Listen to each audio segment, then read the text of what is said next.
Maggie, I see you're back. Are you here?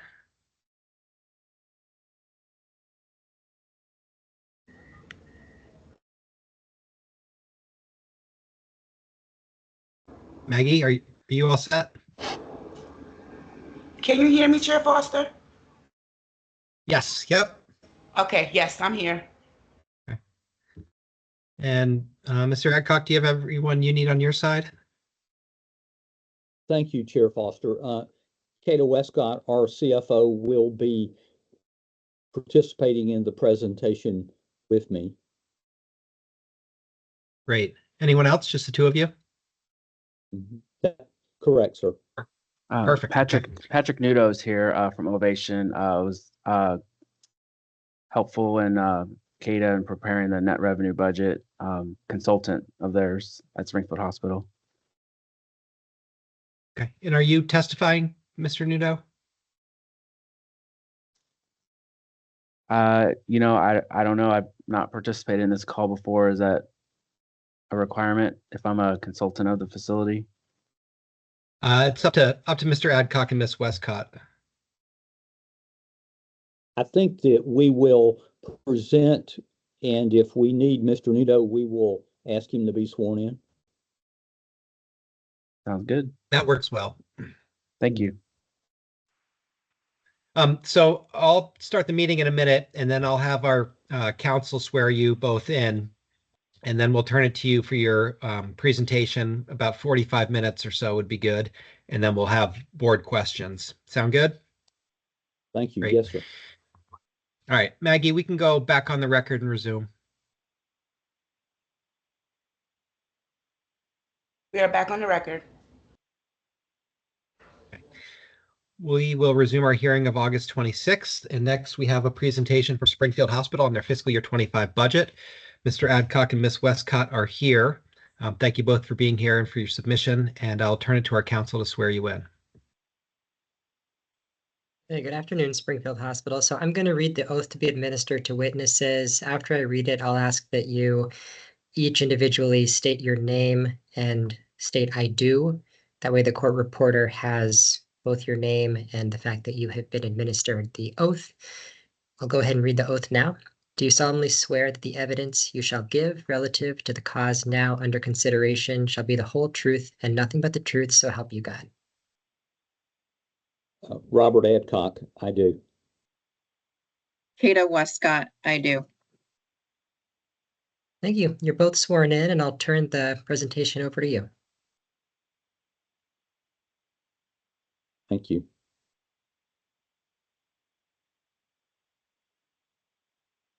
Chair Foster, are you ready for us to proceed? Yes, please. Okay, thank you. Thank you. Thank you, everybody. Appreciate having the opportunity to talk about Springfield Hospital today and our where are we now, what has happened, and what are our projections and budget that we're proposing for approval today going forward. So it'll be Kata Westcott and myself presenting. And so, Kata, if you can move us to slide 2, please. Start off with just a brief introduction. I think we are pretty well known among a lot of the audience here, but just for brevity, I will remind everyone that we're a 25-bed critical access hospital located in Springfield, Vermont. We have a 10-bed inpatient mental health unit, which is located in Bellows Falls, nearby. We have approximately 1,000 annual inpatient admissions, plus a new growing category for us, which is our observation category. We have about 4,000 hospitalist visits a year, with 15,000 specialty visits in our specialty clinic. Our emergency department continues to be quite busy, 13,000 visits a year. So we run about 35 to 37 visits a day. We have 22,000 diagnostic imaging tests a year, and we also operate our Springfield area adult day service here in Springfield. We have offer outpatient rehabilitation and therapy services at Springfield, Ludlow, and in Bellows Falls. And we continue to be a strong economic contributor to our region with 385 employees. Next slide, please. I think it's important that we always talk about our history because we're on a journey or a pathway here at Springfield. And obviously everyone knows that our mission has been to return the hospital to financial stability so we can continue to meet the needs of our community. We've been here for 110 years now, and we continue to collaborate closely with a variety of local hospitals and agencies as partners. We are in a community that has challenging social determinants of health. However, we continue to be very supportive of healthcare reform and our partnership in population health efforts with OneCare of Vermont. I'll remind everyone of our financial vulnerability that we've had for this hospital. We were in Chapter 11, and we exited Chapter 11 in December of 2020. As part of that restructuring, we separated from the federally qualified health center, which was formerly known as Springfield Medical Care Systems, that now does business as North Star Health. We were, in fact, owned by them prior to our Chapter 11 restructuring. But we continue, even though we're separate now, we continue to have a very strong alliance. They continue to be our primary care base in our market while we focus on providing the specialty services. So local access is important. Local care means improved access and less cost. And I think we're going to provide some examples as we go through here to show the cost effectiveness of our enterprise and how we take care of the community. Next slide, please. I want to start off just talking about one of the things that's happened over the last 12 to 18 months is we have fully defined our core services, which are the things that we believe are the appropriate care to offer for a critical access hospital to offer in our community. And here in this slide, you can see Lori Stanton, who is one of our outstanding registered nurses. She's been with us for 7 years, and she's been a nurse for 33 years. And she recently changed from being on our inpatient care unit to being our case manager. So Lori does a great job for us and takes phenomenal care of our patients. So our core services, our emergency department, of course, again, seeing 35, 36, 37 patients a day. Our inpatient unit, which includes our inpatient beds, outpatient observation, and our growing in our swing beds as well. In our Wyndham Center for Mental Health as well. We provide a variety of outpatient services, including lab, imaging, EKG, those type of things. And again, we're the primary provider of specialty provider services in our service area. So we provide general surgery, podiatry, ENT, orthopedics, urology, and gynecology. You may recall from last year that we were forced temporarily to suspend our cardiology program due to the relocation of our cardiologist. We are still continuing to recruit that position, and we're optimistic that we will fill it. And then, of course, our adult daycare services. Next slide, please.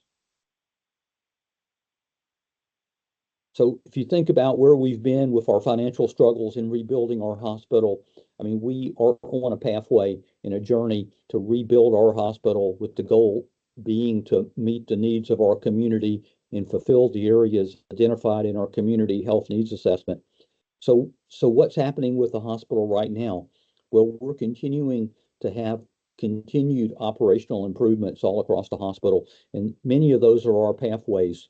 And we'll talk about some of those as we go forward. But it's about how do we improve the operations and the resulting improvement in finances that will come from those.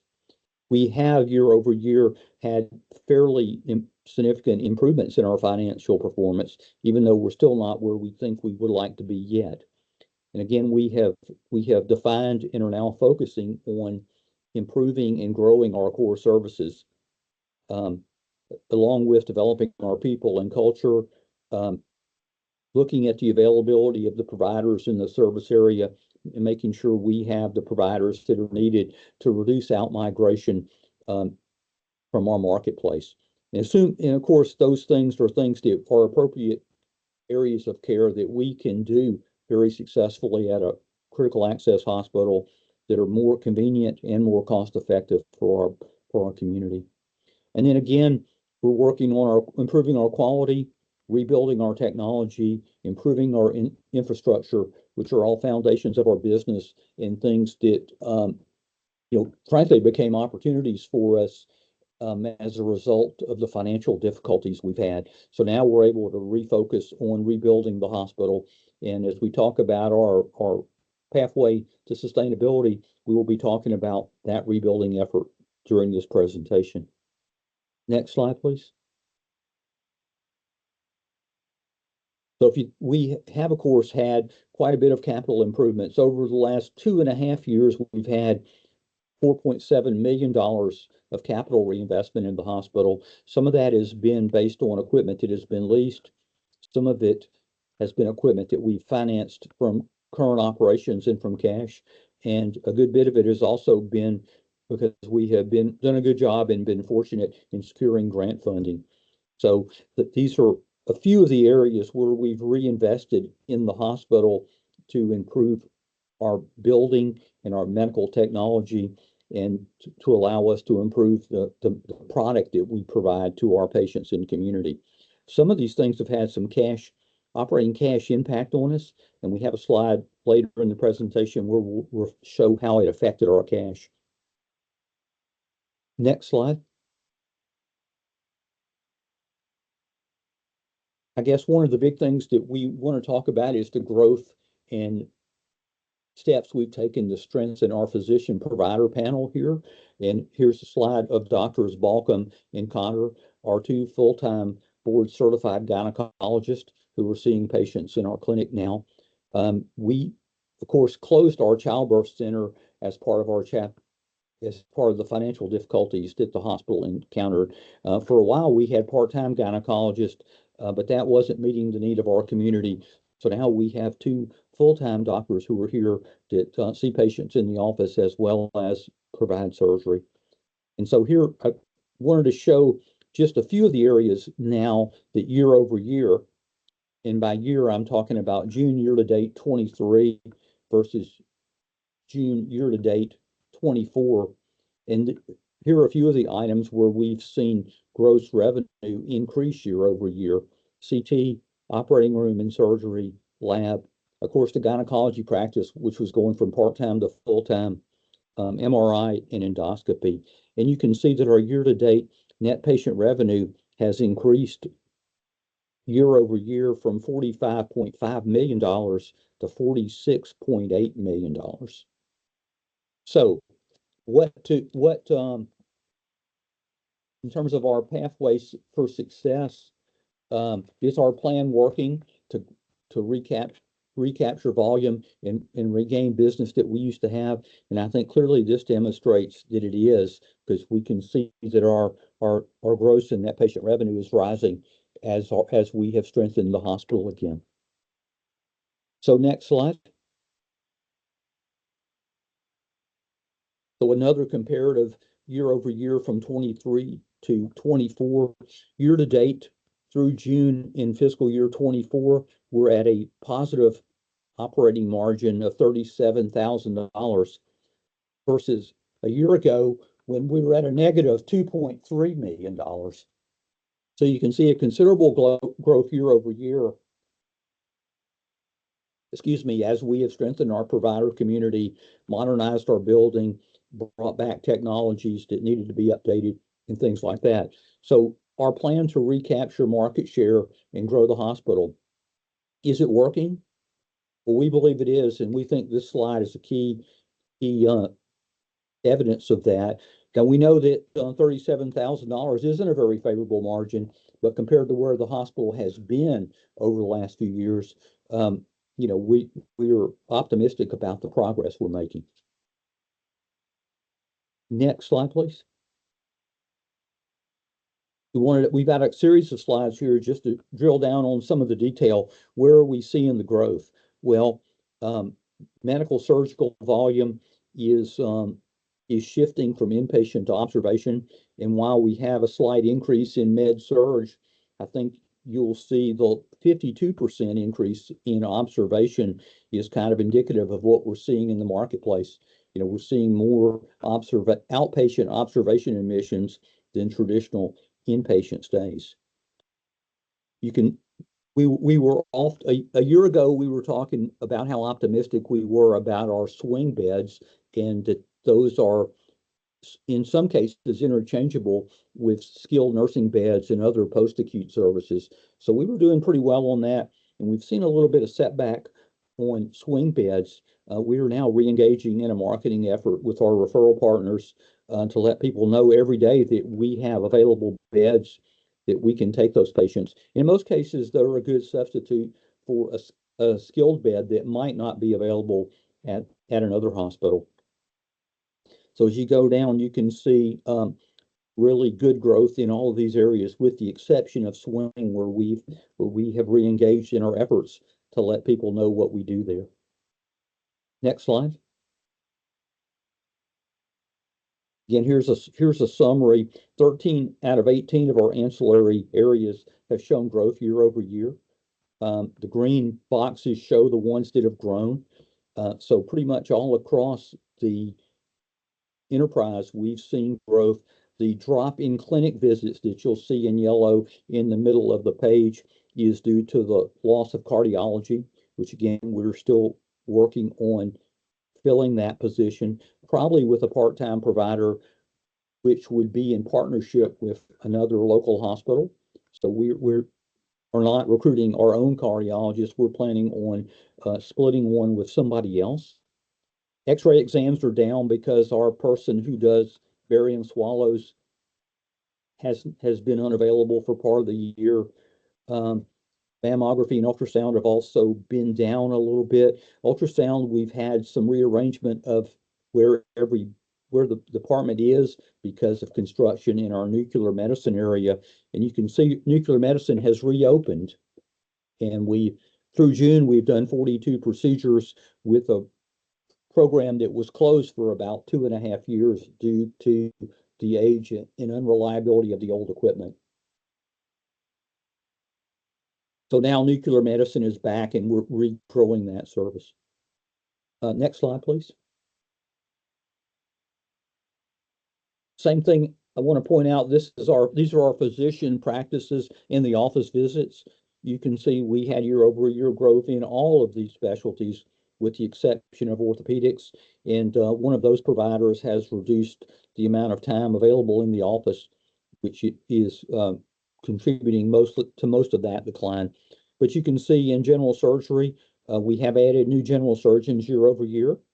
ENT, we've increased the hours in that clinic. Urology, we increased the hours last year there, and we're starting to see improvements now. In gynecology, we continue to see growth in that much needed service. In podiatry as well. So for the most part, all of the surgical practices that we have as part of the hospital are seeing year over year growth. Next slide, please.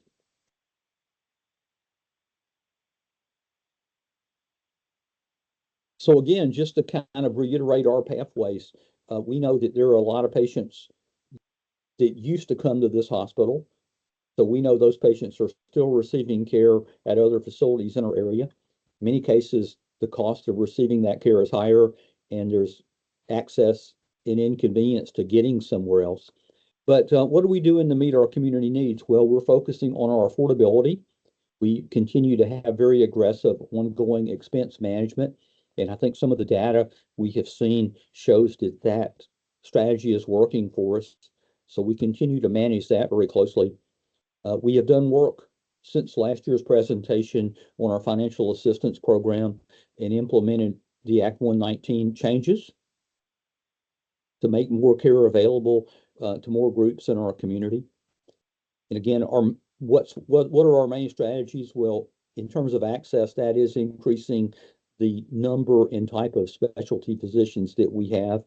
And we're about to embark on a series of focus groups as part of our 2025 Community Health Needs Assessment to look at other barrier issues that might exist in our community. So one key thing we do is provide mental health, and we provide 2 of the 4 pillars of mental health in our service area. We provide our emergency department is the access point for mental health crisis in our neighborhood, as well as we provide the 10 inpatient beds that are located at our Wyndham Center. But we also collaborate with a lot of other people in this area for FQHC, our local state designated agency, Turning Point, which does much of the substance abuse in our area, and we're also a member of the Project Action Collaborative as well. Next slide. So again, our path is the right care, the right place, and the right cost. Got a photograph of Dr. Ami Kelcheski, who is one of our urologists here. Does a great job for us. He is a shared physician. He comes to Springfield. He works full-time in New Hampshire, but comes here to help us here in our marketplace.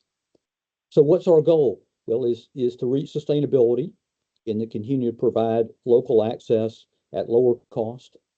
So again, this statistic is from the Green Mountain Care Board statistics. It shows that 21,000 Springfield residents spent $176 million as of last year, and 73.6% of that money was spent outside of our HSA.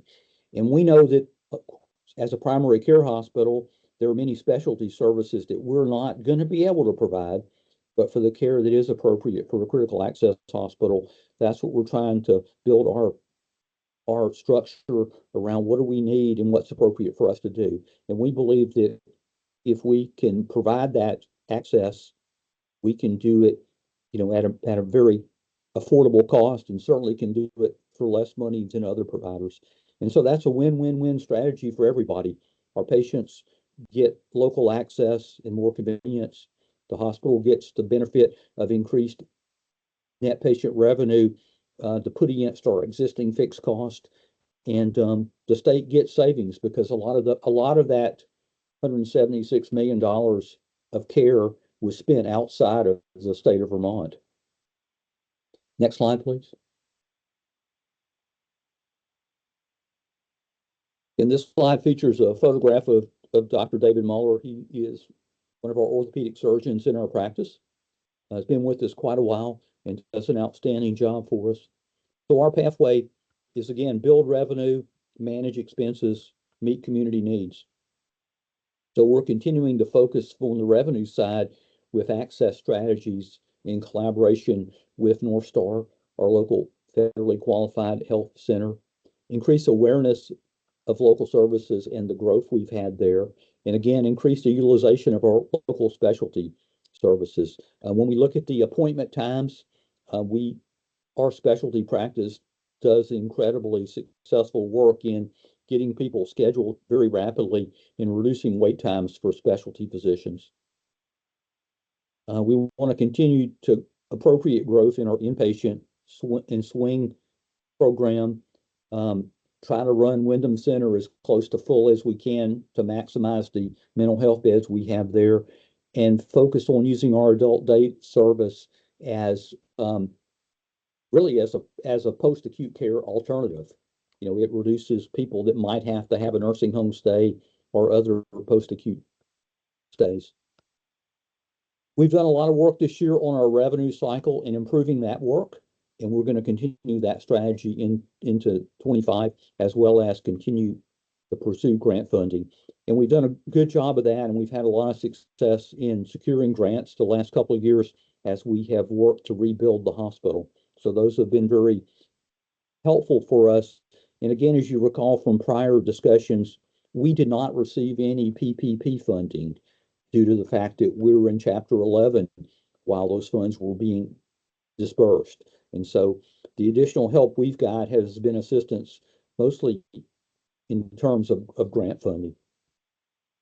On the expense side, we want to continue our tight expense management. We've been there and had a tough time as a hospital, so we have a long memory about being frugal and being good stewards of our assets. So believe me, everybody here knows that. We are working to reduce travelers, and we're using our extra hours bonus and premium per diem pay programs to address that. Ongoing recruitment and training. We did close our pain management service in the spring. I mean, the cost and utilization, for that program just didn't justify us continuing to support that program. It was unfortunate, but I mean, I think it shows you that, as we've continued to define our core services, we weren't going to be able to be successful with that. And then as we've recruited other physicians to join us full-time, we've also reduced our physician locums expenses, which has been significant for us. Next slide, please. So again, our pathway, we continue to have challenges as we move forward. Probably one of the big ones is our continued need to use travelers and the high cost associated with those. Of course, the cost of using travelers is declining, but we still have more travelers in our hospital than we desire, and we have working on strategies to address that challenge for us. We know that there continues to be a need for more primary care access in the marketplace, and our local partner, North Star Health, is to be congratulated on their success in recruiting primary care providers to our service area. And we know we have to continue to focus on building consumer confidence and bringing people back. And during the difficult times of Chapter 11 and the pandemic, the hospital certainly lost consumer confidence in our marketplace, and we're working to restore that. Our workforce, we have fantastic people that have been with us a long time, but we continue to recruit to add to our hospital family. And we know there's a lot of ongoing pressures around wages in this marketplace. And the wage pressure is complicated due to the high cost of living and the high cost of housing in our geographic area. Like our other colleague hospitals, we have difficulty with post-acute placements. I think we had, Penny, do you remember how many people? We have 6 patients holding in our emergency room this morning when we started today, coming off the weekend. And so that'll be our challenge today and tomorrow, is to find appropriate discharge and transfer solutions for those patients. A lot of reimbursement challenges, a lot of unknowns in our future around that, in terms of all the things that are going on with payment reform. And then, of course, everyone also is dealing with inflation and ongoing expense management. We feel pretty good about our expense management. We know we can always do better, but that's a daily focus for us. Next slide.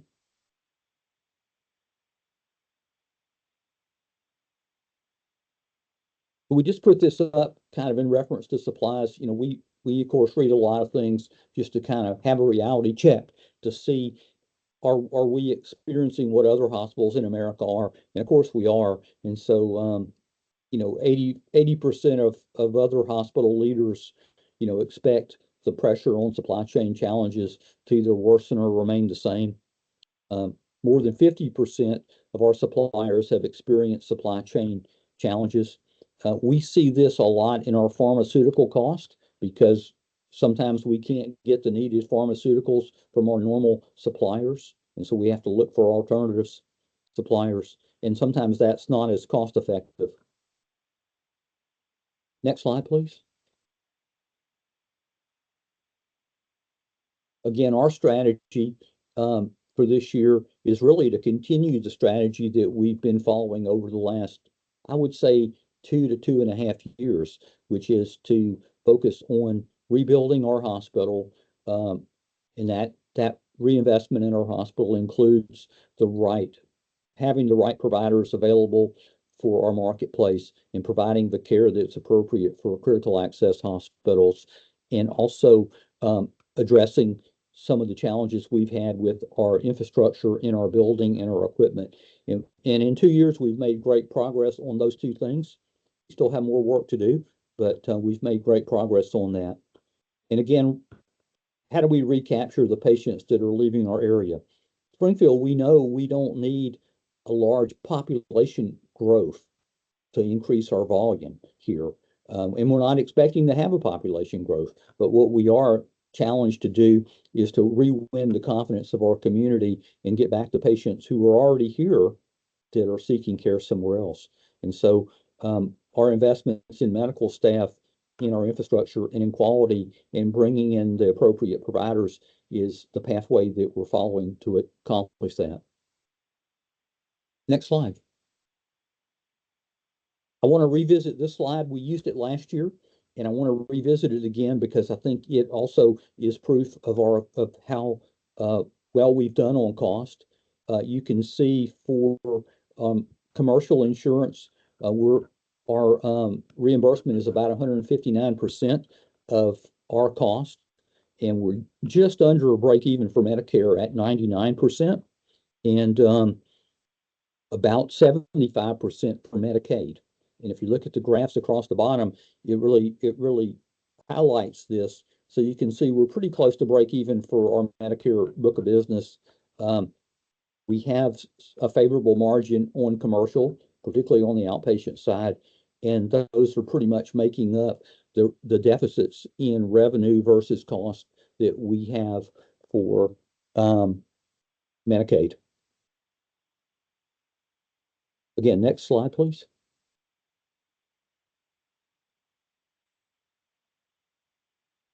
So this slide is from the information that you provided. This is from the Bartholomew and Nash report, and we appreciate you making this additional data available to us this year. While we haven't had time to really fully dive into it, a few things have jumped off the page, but so we appreciate you providing it. This shows, excuse me, how we're doing versus the state trend. It looks like we're doing pretty well, you know, at the 2.53% over the last 4 years, versus a state of 6.9, international of 6.15. Next slide, please. Excuse me. We also, this slide kind of hit home with us as well, so we thought we would use it. This shows how we're doing on our facility price versus state average and national average for Medicare. And you can see we're below those for both the state and national at 158 for total, 111 for inpatient, and 180 for outpatient. So this is very good information for us. These were things that we thought, but these third-party data reports validate some of the things that we thought. So next slide, please. All right, I'm gonna ask Kata to walk us through our FY25 projected income statement. Thank you, Bob. And just wanted to thank the board for the opportunity to present our budget today before I start. So our fiscal year 25 budgeted income statement, our gross patient service revenue, we have budgeted at 159.4 million for 25. That's an 11% increase over the 24 budget, of which is comprised of a charge increase and some outpatient utilization increases. Budget to budget, our gross patient revenue for inpatient is declining. Outpatient revenue and professional services are increasing. And we'll show you the areas in a couple of slides of where we anticipate those increases to be, and some of those that are already realized in fiscal year 24. And just as a reminder, the gross patient revenue is a reflection of what our our charges or what we bill for our services for our patients. Total deductions from revenue is 90.7 million. That represents the difference between what we charge for our services and what we collect. That number is made up of three major categories, one of which is our contractual allowances, and that's the difference between what we charge for a service and then what the insurance or payer pays for those services and represents the negotiated discounts. So in addition to the contractual allowances, also in the total deductions, bad debt expense falls into that category for when patients are unable or can't pay their bills. And then also charity care and financial assistance. So when you net the 159 million for gross patient revenue and you take out the deductions from revenue, that leaves us with net patient revenue of 68.6 million. That's an 11% increase, sorry, a 13% increase over the 24 budget, and compared to 24 projected is a 9.6% increase. And again, in a couple of slides, we'll get into a further breakdown of that. And just, I guess, in total, this 68.6 million is an overall collection of 43% of our gross patient service revenue. Our other operating revenue is at 939,000. We're budgeting that flat year over year compared to 24. Most of this is comprised of our adult day program revenue. A small portion of that is our cafeteria sales. So with the net patient revenue and our other operating revenue, we have total operating revenue of 69.6. Our total operating expenses is at 68.6. That's up 12% from budget and 7.6% from projected for this year. And again, we'll go into a little bit more about where those increases are coming from a little bit. And so our total revenue less our total expenses, we are budgeting a positive operating margin of 988,000, which results into a 1.4% operating margin.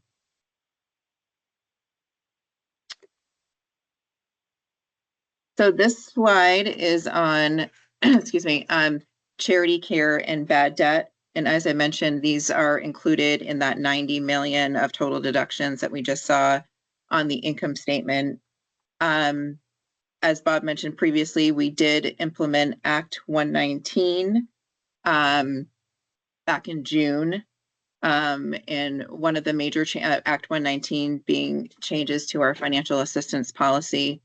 One of the major changes in that policy was increasing our federal poverty guideline limit from 300,000 to 400,000. And the other of that being for free care, extending that federal poverty guideline from 200% to 250%.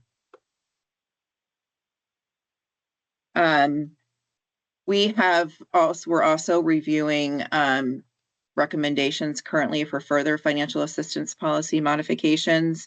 There will likely be refinements to that policy that come as a result of that, and those recommendations were given to us by the Vermont Healthcare Advocate. For our budget next year for bad debt and charity care, we're projecting a decrease in our bad debt percentages and an increase in our charity care percentages. These are percentages as a percentage of gross revenue. So with that decrease in bad debt, we are anticipating a shift to charity care. We believe that the charity care will increase as a result of Act 119, but also we hired in this current year a financial counselor who is on site Monday through Fridays. He's available to meet with patients both on the inpatient and outpatient.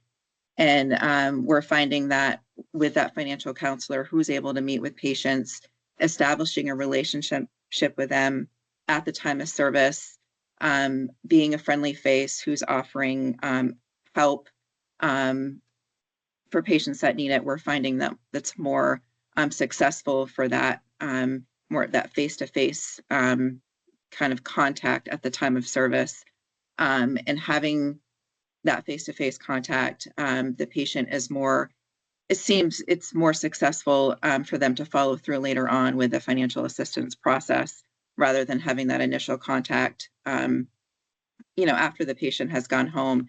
And of course, the patient receives the financial assistance application while they're here, but having that face-to-face contact with our financial counselor has been really successful this year. And we think we'll continue into next year and showing some increases with charity care. So our bad debt to charity care ratio next year, so as a result of the bad debt decreasing and our charity care increasing, we are showing our bad debt to charity care ratio being at 2.47, which is improving from where it has been compared to the other Vermont hospitals. And this is for using 25 budgeted numbers. The 2.47 is not the highest, but it's also not the lowest compared to our peers in the state. And this is the slide that just, this article just came out a couple of weeks ago from Becker's, talking about hospital margins and what the new normal is believed to be about hospital margins, and says that hospital margins are still far below the pre-pandemic magic number of 3%, and the jury is still out on a permanent reset in the 1 to 2% range. And we're, with our fiscal year 25 operating margin being at that 1.4%, we feel that we seem to be in the new normal that Becker's talks about in their article.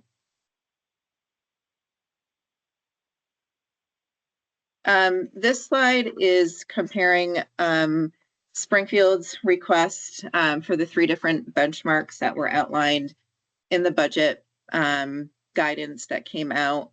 The first being net patient revenue growth. With us, as I mentioned in the income statement slide, our net patient revenue growth is 13% compared to the 24 budget versus the benchmark of 3.5%. In terms of dollars, the net patient revenue next year is projected to be at 68.7, where in the 24 budget, it was approved at 60.8 million. And that's a $7.9 million net patient revenue growth. So of that $7.9 million and of that 13%, that's broken down by 10.6 of that being utilization in the increases that we're anticipating on the outpatient side, which Bob will talk about shortly. That has a $6.5 million impact to net patient revenue. And then the remainder of this 13% falls with the charge increase, which we'll talk about next. But that's a 2.4% difference, or the 2.4% is related to a charge increase out of the 13%, and that equates to be $1.4 million. So the two of these combined together is the $7.9 million. And we believe that the 10.6% in utilization, which also includes service and payer mix growth, should not be viewed as an additional cost to the system. We believe it's a cost-saving strategy of recapturing existing services that are being performed elsewhere at a higher cost.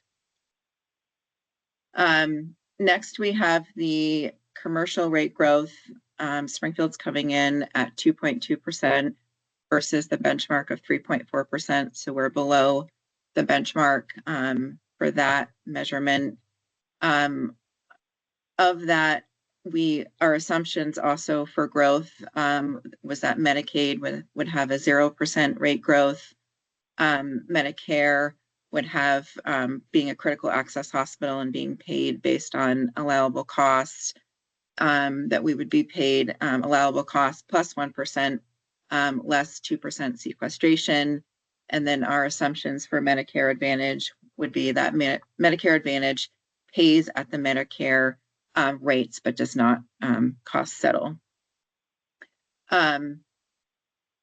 We have built into our budget a 5.5% gross charge increase. So that's an impact to our charge master and to gross patient revenue. And that 5.5% gross charge increase yields a 2.2% commercial rate growth. The charge increase of 5.5% will be applied again across the board for all payers and for all services, with the exception of pharmacy. And then lastly, we have our operating margin that we had just talked about, but our operating margin is at 1.4% in next year's budget versus a benchmark of 0%. And I think Bob's going to talk about the utilization changes in this slide.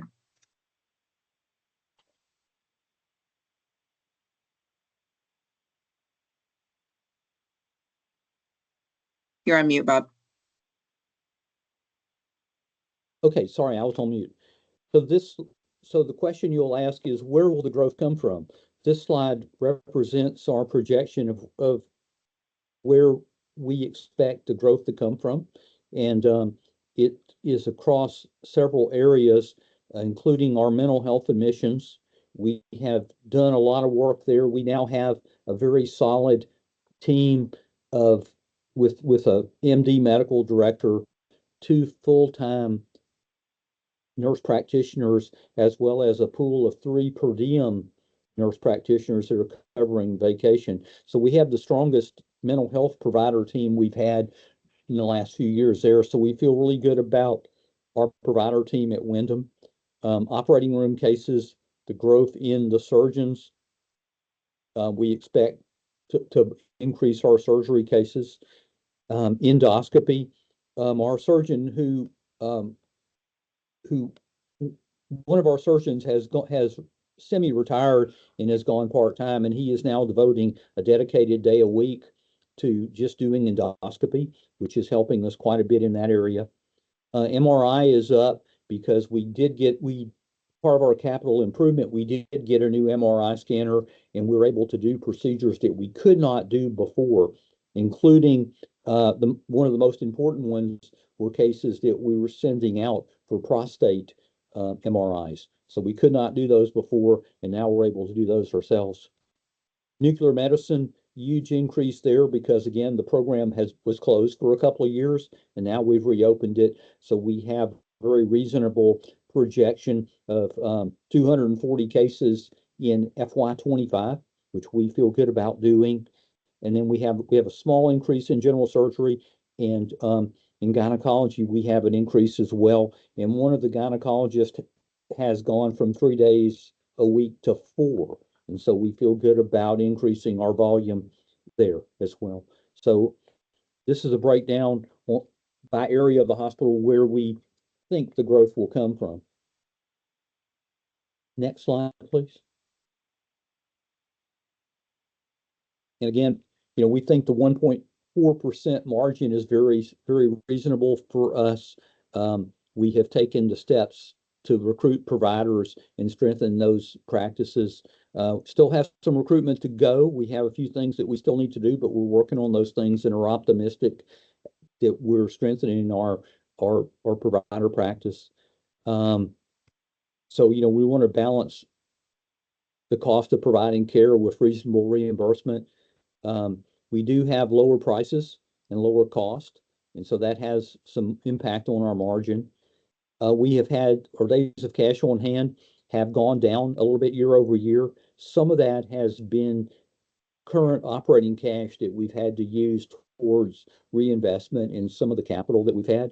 So while lots of the capital was through leasing and some of it was through grants, we have had some reinvestment that we had to fund out of cash. And again, we, like everyone else, we have a need to remain competitive with our wages, and we're constantly looking at our wage and salary scales. And our requested increase is less than the projected inflation cost for 25. Next slide. And I think Kate is going to talk about our inflation and cost increases. So this slide is talking about our cost increases that are outpacing our rate increase, and showing some examples of that that are included in our budget for next year. Our inflation that's built into the budget, we have 5% for some supplies and services, which is a $480,000 impact. That 5% we used from Kaufman Hall for their anticipated inflation for non-labor costs. And we also built into the budget 10% for pharmaceutical inflation increases, which is $154,000 impact. The 10% our group purchasing organization had estimated that inflation for drugs would go up 10 to 15%. So we used the lower side of things. We also recently just read an article by the American Hospital Association that talked about 22 and 23 prices for drugs, and nearly 2,000 drugs increased faster than the rate of inflation, with an average price hike of 15.2%, and drug shortages are adding as much as 20% to hospital drug budgets. So that made us feel more comfortable with the 10% that we had assumed in our budget for inflation for pharmaceuticals. We also have our salaries and wages increasing over the 24 budget by 4.1%. Some of that increase is volume related with the utilization increases, but in that we're also including some in our budget to address some of the wage and market pressures so that we can be more competitive in the market, and hopefully will help us with recruitment and retention. Our employee benefits in next year's budget are increasing 3.7%. Most of that increase is related to the new Vermont child care tax, which went into effect on July 1st. And that's a tax that for a payroll tax for employers that taxes us on 0.44% of wages.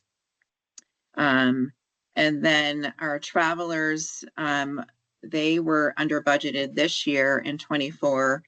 We under budgeted them by about $2 million.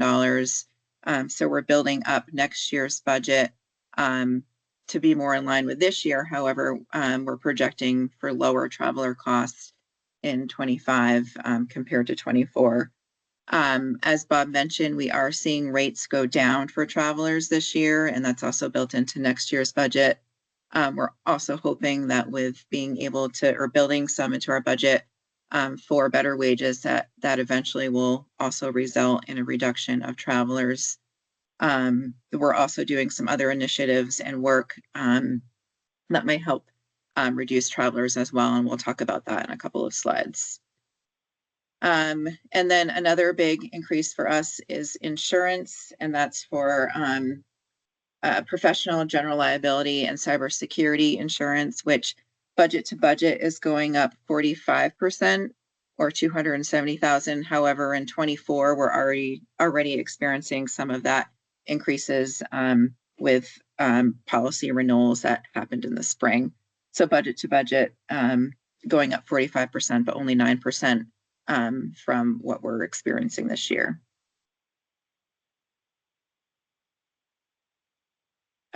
This is just a slide talking about traveler cost and how we must address traveler costs, and it's a vicious cycle. We know traveler costs are high, the work supply is low, the demand is high, wage levels are a challenge, the patients need care, the travelers are called, travelers are expensive, it increases cost, wages must be competitive. We have some funding in the 25 budget to hopefully accomplish some of that. Process improvement takes time. So the hope is that with more competitive wages that will attract more to the workforce, but there is a period of time that there will be overlap of, you know, the higher wages and the travelers at the same time until that switch takes place. And so the hope is that workforce will improve, retention will improve, and traveler use will decrease. We do have about around 20 travelers at this time right now in different areas of the hospital. 4 of them are long-term traveler contracts that are 3-year contracts. We have them in our inpatient care unit, our OR, our ED, the Wyndham Center, the mental or the inpatient psych unit. We have them in respiratory as well as diagnostic imaging right now.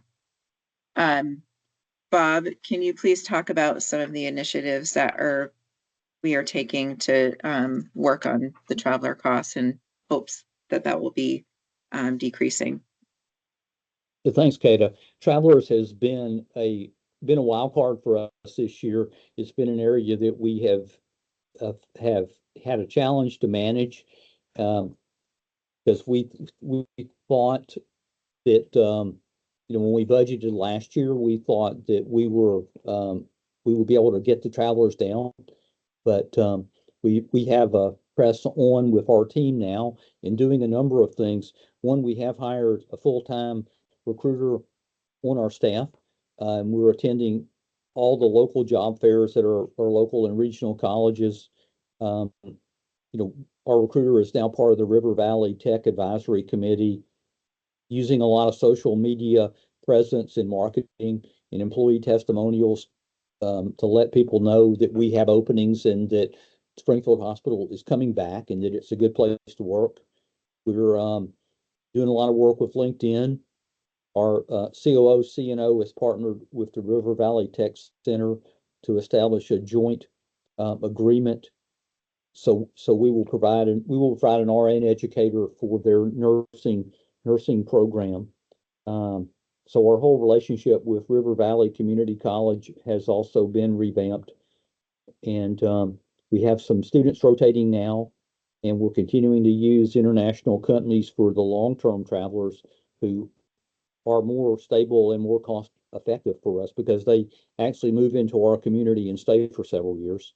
And then again, we have a number of incentive programs that we have, you know, that we talked about earlier for our own staff to pick up more shifts. Continue to be a lot of barriers in this area. One is just the overall ability to compete with rising wage rates across the region. You know, we're limited in what we can do, and we're working very hard to be as competitive as we can. We are adding a new nurse manager for our emergency room and inpatient unit, and we think that will help with recruitment as well. But again, we're battling the cost of living and the limited pool of applicants that we have in our area. So anyway, it's a top priority for us, and we've got a press on around reducing travelers.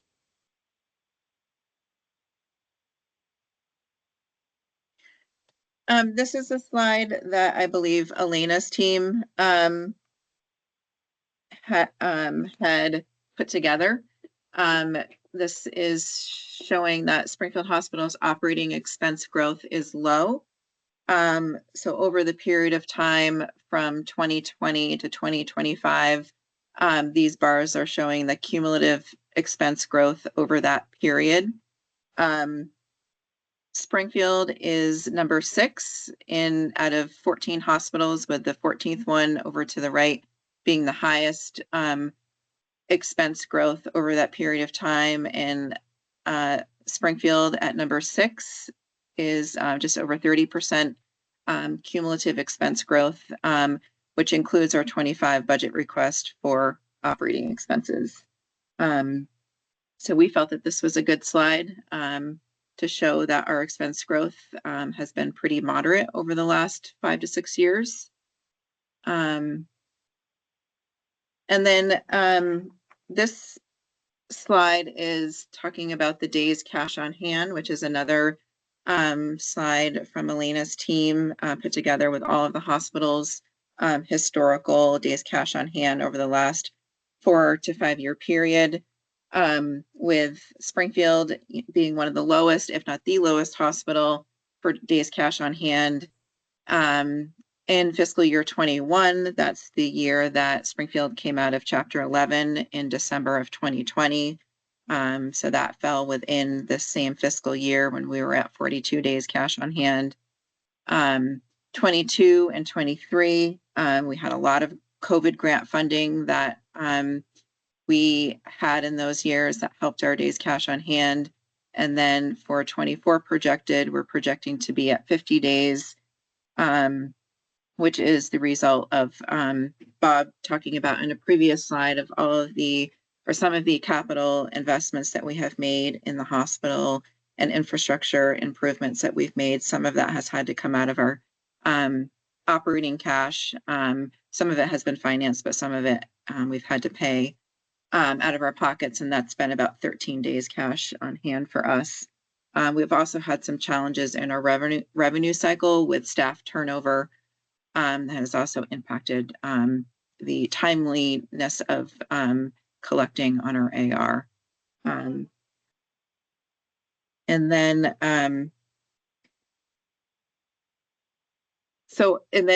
for next year's budget, we are budgeting to be at the end of the year at about 55 days cash on hand.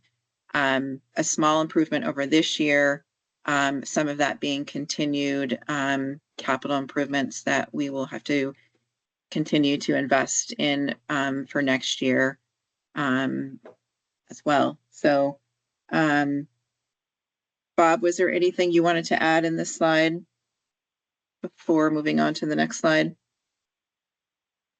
No, I think you did a good job covering it. You know, cash is also an area that we're very concerned about, and you know, part of our strategy is to try to build some cash reserve because we're pretty low, but much better than we were after we exited from Chapter 11. So.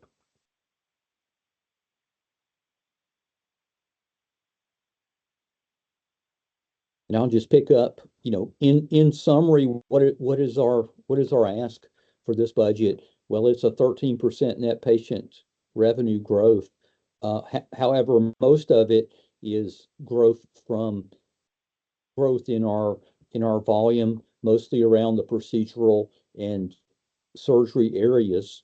We know we're not looking for new patients to move to Springfield to obtain that growth. We know those patients are already here. So our challenge is to have the providers and have the hospital and infrastructure in place to attract people back and get the word out that we're rebuilding the hospital and moving towards sustainability. And so that's the center of our strategy, which is a continuation of what we've been doing the last couple of years. We do have more work to do around recruitment, and we are doing that. We're optimistic now that we are able to get candidates to interview and people that are interested in coming to us because we live in a beautiful area. So we are having some luck qualifying candidates. So our commercial rate increase that we're asking for is very conservative, as we're relying mostly on growth this year. So get the patients back that are already here and take advantage of our, the services we're going to add and the increased volume we're going to add is mostly a variable cost calculation because the fixed costs are already in place. So, that's kind of the formula that we're relying on this year. So next slide. So again, our danger is not that we aim too high and miss it, but that we aim too low and reach it. Because, again, our goal is to get the hospital back to being sustainable and get the volumes back that we had previously. So we want to aim high and push ourselves to attain that rather than aim too low and achieve it and still not be sustainable. So that's our quote. And then I think I'd be remiss if I didn't stop here at this point and just say a thank you to everybody that's a member of our hospital family here in Springfield. You know, we have a lot of really great people. We have our service awards every year, and we have a lot of people that have been here 5 years, 10 years, 20 years, some people even more than 30 years, that have dedicated their careers to the hospital and to our hospital family. And so we have a lot of great people that have stuck with us. We have a lot of new people that are joining the team that are becoming great members of our hospital family. Obviously, we have work to do around recruitment, particularly as it pertains to reducing travelers and agency staff. But I want to thank our employees, our doctors and provider community, um, our governing board for their leadership around helping us arrive at what will our strategic plan be, and helping us define what our core services are going to be that we're going to focus on.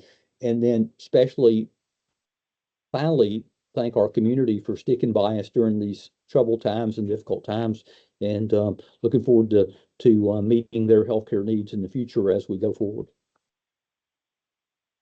So that concludes our presentation, Chair Foster. Great. Well, thank you very much. I'll open up to the other board members for questions they may have. Thanks. This is Tom. I'll jump in. Thank you, Bob and Kata, for the presentation. I noticed in your narrative and in this presentation, you talked about a certified assister for helping patients with forms required for reduced prices. Could you tell us a little bit more about how you found that person, where they're certified? All hospitals are telling us that one of their major difficulties is having patients complete the forms. So I'd like to learn a little bit more about what you're doing.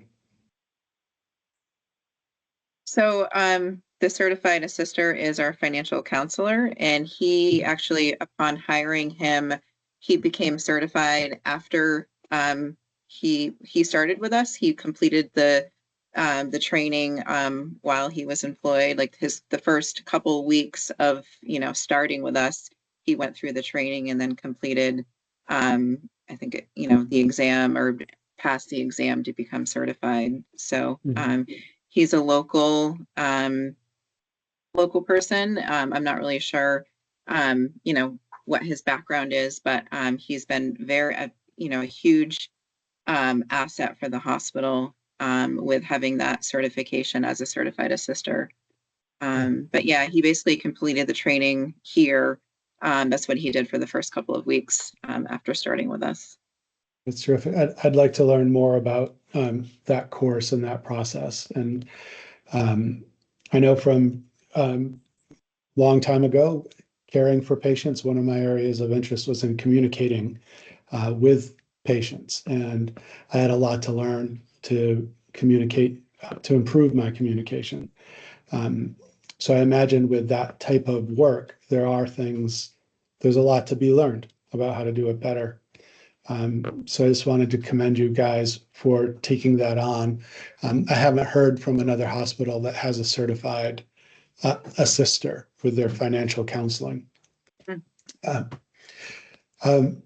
So in reviewing the information that you sent to us, the narrative, the balance sheet, the income statement, they tell a really good story. I have more comments, I think, than real questions. Your balance sheet since 2020, assets are up, long-term liabilities are down.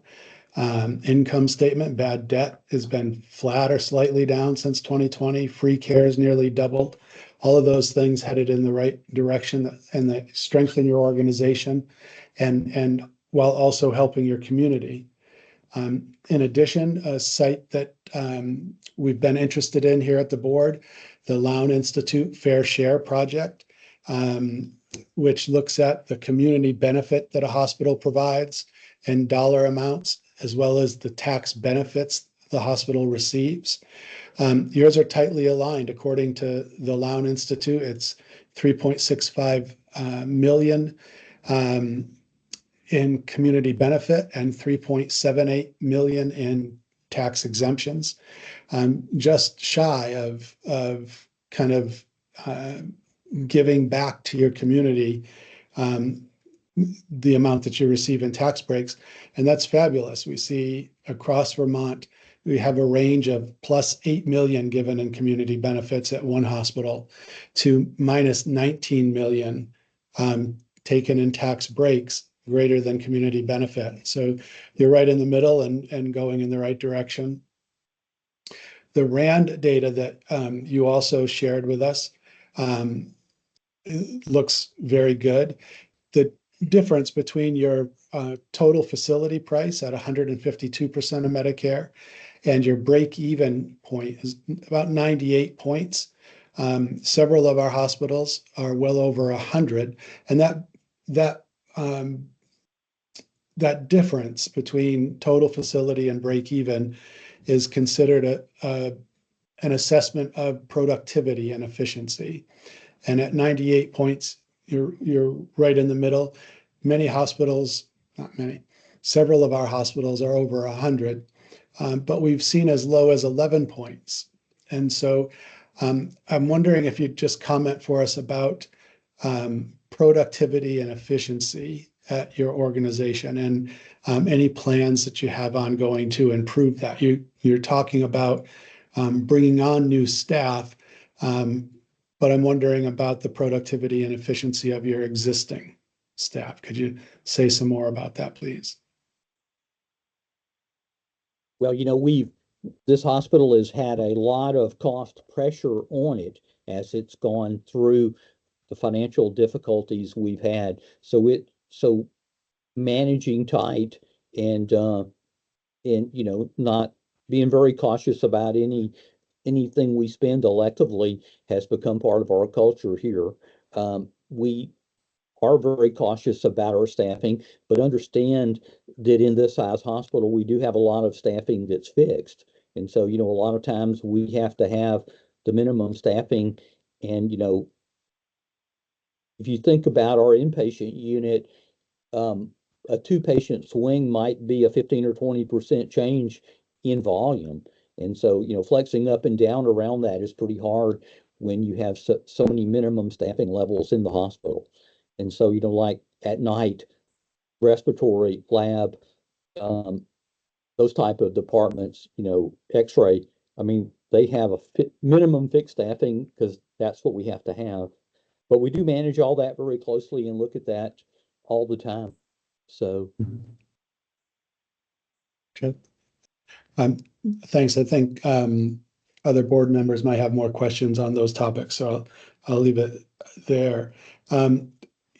I appreciated in the presentation your focus on building a path forward that's focused on community needs and community needs assessment. I think it was slide 12. You really showed that is the path forward. And in the community needs assessment that you shared with us, cost of care was a primary concern in the community. Housing, food, childcare, scarcity of those things were noted. The availability of primary care, mental health care, and care for people struggling with substance use. And then later in your presentation on slide 25, when you showed us where the growth was in your organization, the growth was in endoscopy, surgical cases, and diagnostic imaging. And I wonder if you'd please just comment on the alignment or lack of alignment between where you're growing and the community needs that you'd identified.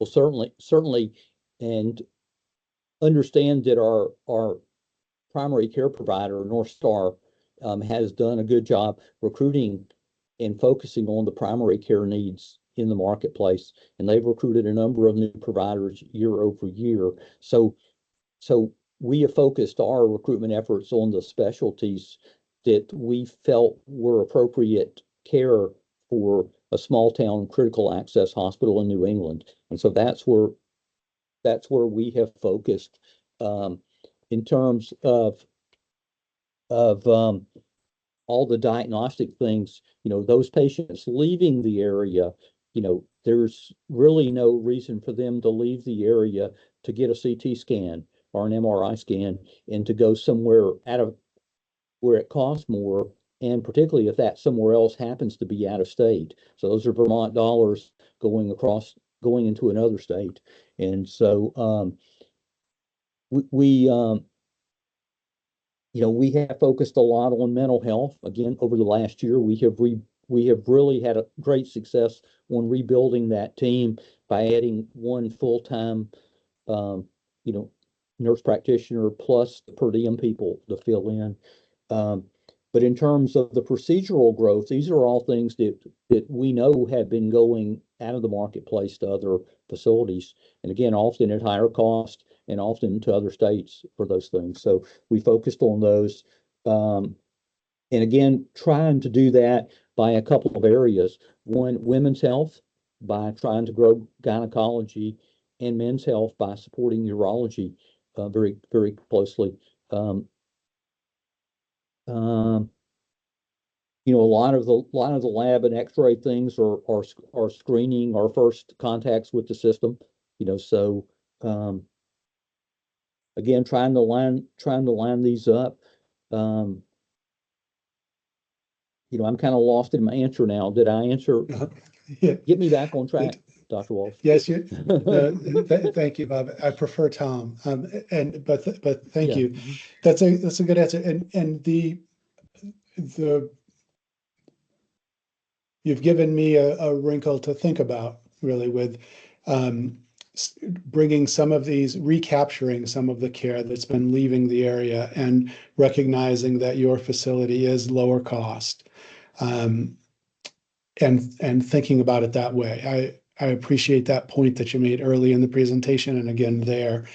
I think I'll conclude just by saying you've asked for NPR growth quite a bit higher than what guidance entailed. So what I'm looking for with where there are overages presented to us is how well do those overages align with community need? And it becomes easier for me personally as one regulator to feel comfortable about overages if I see tight alignment with the increased revenue that's going to meet community needs, where I see priorities, objectives, key performance indicators that point toward identified community needs. I think that there's a lot of language in your presentation that spoke to that. And I hope to see more of it in the numbers going forward. So thank you very much for the presentation. There were many good trends in the data that you shared with us, and you deserve acknowledgement of that. Well done. Thank you. Thank you. All right, thank you so much. Looks like I'll head up next. It's good to see you both here today. Thanks for the presentation. So I have actually have several questions. So the NPR growth, as we talked about, it's 13% budget to budget, and it's 9.6% from projected 24 to budget 25. And as you said, the majority of this is coming from utilization and this strategy to try and recapture utilization. In the narrative, there was a lot of discussion about provider additions and increasing hours as a strategy to recapture utilization that was leaving the area. Most of those additions and increased hours occurred in 23. Is that right? The general surgeons, the gynecologists, the urologists, podiatry, most of that was in 2023. Yes? Well, the general surgeons primarily started in the beginning, around the end of the first quarter of 24. Okay. So, but you added them in 23 into 24. So we should be starting to see, okay. I'm just trying to get the timing on the additions of the providers. There's not additional providers coming on, in 25. These are providers that were added in 23 and 24 that you're hoping you'll see the increased utilization of in 25. Well, we have just added 1 day a week to gynecology. So we had 7 physician days a week, and now we have just gone to 8. Okay. So And some, okay. with that, we're looking at also having a satellite office in our marketplace for that practice to increase access in some of the lesser served areas of our marketplace. Okay, that sounds great. That's admirable. And then there were some reductions at the same time. There was ortho, and I know cardiac, you talked about that, and there is some potential recruitment for cardiac hopeful in the plan. And then pain, sounds like pain management was a reduction in 24. Right, okay. So I just wanted to understand all of these moving parts here. So one of my worries is actually your last slide, which you had on there about aiming too high, the quote on there. My worry is honestly that you are aiming too high in terms of the projected or the budgeted NPR, and the consequences if you miss are pretty serious for Springfield.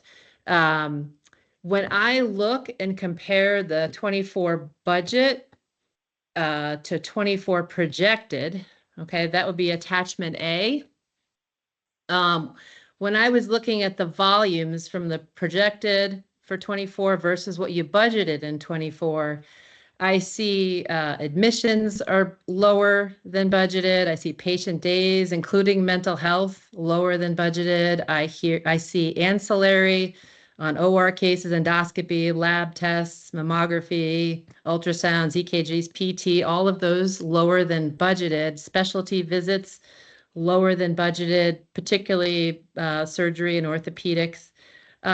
So I'm worried when I look at expected growth from 24 budget or 24 projected to 25, that you might be aiming too high.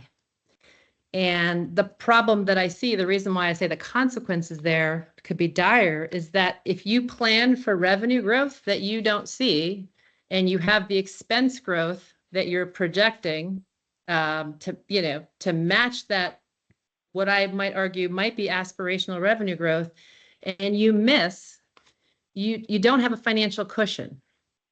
So you don't have an investment account. You don't have board designated assets. There's very little fundraising opportunities, at least laid out in your budget. And you've already seen a 30% reduction on your days cash on hand this year, going from 71 down to 50. So I guess my question to you is, how do you think about the misses from fiscal year 24 budget to projected? And what happens if you miss on fiscal year 25 with the expense growth that you're projecting? Well, I think from our perspective, you have to look at the dynamics that we've seen as we have continued to move forward past Chapter 11, right? So the budget for 24 was done, 18 or 19 months ago. So, what we're looking at is what has happened year over year. Where were we a year ago versus where we are now? And clearly, we feel like the things are the strategies that we're putting in place working. We believe they are, and we believe that the growth in net patient revenue, gross revenue, and volumes all across the enterprise, we believe that supports that. Now, yeah, it's true. So our budget from 24 versus where we are is one issue, but where are we at year over year? What were we actually doing 1 year ago versus what we're doing now? And clearly all the indicators that we see look like we're moving in the right direction. Are we there where we want to be with the hospital? No, not yet. Not yet. But we continue to manage our expenses. And if you look at our growth compared to the other hospitals in terms of cost and revenue, we've been somewhere low or in the middle of the pack. So we feel good about where we're going. Are we there yet? No. So Okay. And I would just add to that though, year to date through June, we are already exceeding, as we mentioned in one of the slides, the net patient revenue targets that we had for June, for this year. So while on a line item basis of, many things being down versus up, I mean, I guess it's also the areas that are up versus down. And one of the main areas for us is in the OR. And even though from a statistical standpoint of the cases budget to budget being down, it's the type of cases that we're doing, and we're actually seeing revenue exceeding budget that's one example in the OR. So I guess I wouldn't necessarily looking at it like line by line, how many are up versus down. We already are experiencing this year, exceeding our net patient revenue. So I guess what I'm trying to say is we're not below this current year budget. And to Bob's point with the general surgeons, they started, at the end of the third quarter. And we're also anticipating some increases in the OR around our specialty providers, some of which, I don't know, Bob, if you talked about the fusion biopsies, that is a new service that we're starting in urology. So maybe you can talk about that. Yep, I didn't. One of the things the new MRI allowed us to do was to perform prostate biopsies. All of those MRI scans for that procedure were being referred out of Springfield previously because we could not do them. And now that we can do them, not only will we do the MRIs, but our urologists can also do computer-assisted biopsies, prostate biopsies using the data from the new MRI. So those are all cases that were leaving Springfield before, and now they're going to all be done here. So, that's just one example of the things we're doing. The gynecology group has just started doing minimally invasive fibroid procedures, which we weren't able to do those before. We did add that we do have the urogynecologist coming 2 days a month, which he's not in our slides. He probably is in the narrative, but he comes 2 days a month, 2 days a month, and allows us to do all the procedures he either does or assist the gynecologist with are things that we would have sent out prior. But they're all cases we can do in Springfield with the right providers. There's no reason why we can't do them. And the gynecologists can stay and provide the post-op care. The other thing that's helping us on the revenue side is we have done a lot of work this last year around our revenue cycle improvements. And so we are doing a lot better job identifying all the work we're doing in the hospital and making sure those things are getting from the bedside to the patient account and to the bill. So, and also, making sure that we're getting paid and we're collecting on that revenue. We've had some setbacks with some turnover in the revenue cycle this year. Though that turnover, those positions have been refilled with people that have been retrained. So we're getting back on track with that. So there's a little bit of that lag built into our year to date as well. So more reasons for us to be optimistic.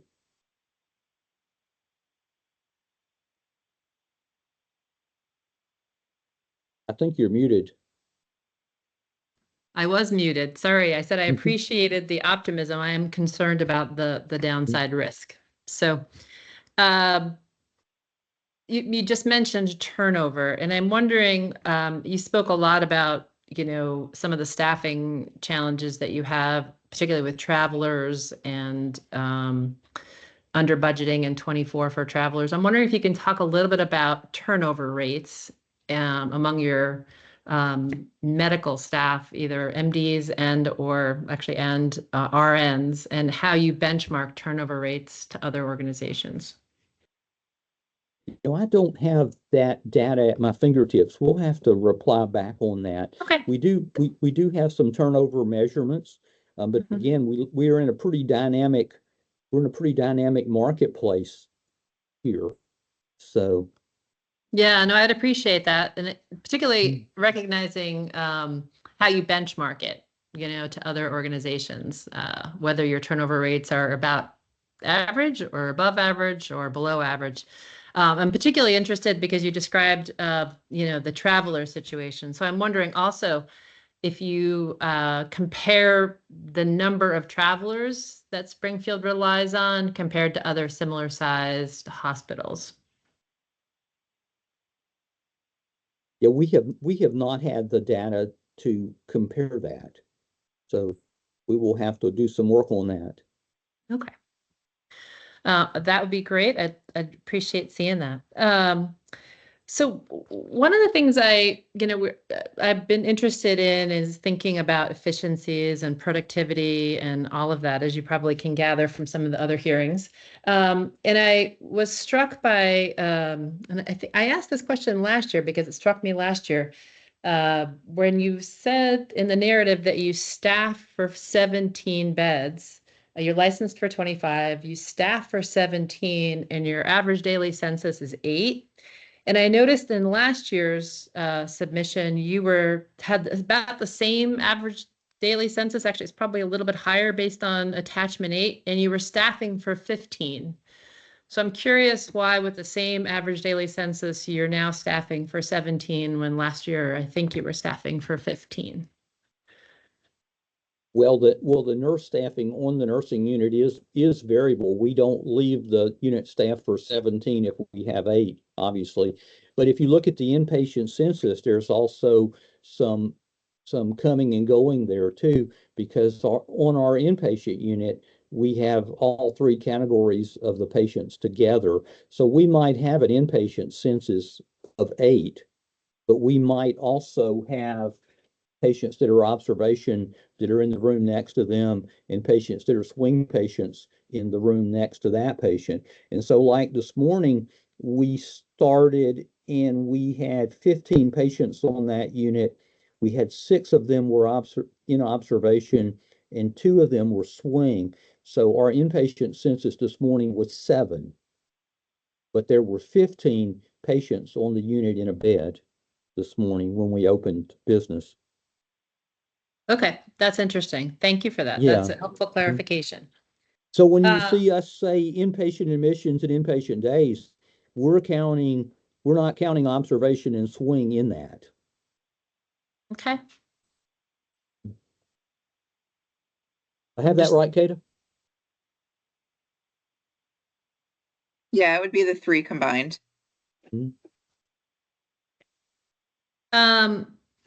And then I did want to ask you a little bit about the clinical productivity data that you shared.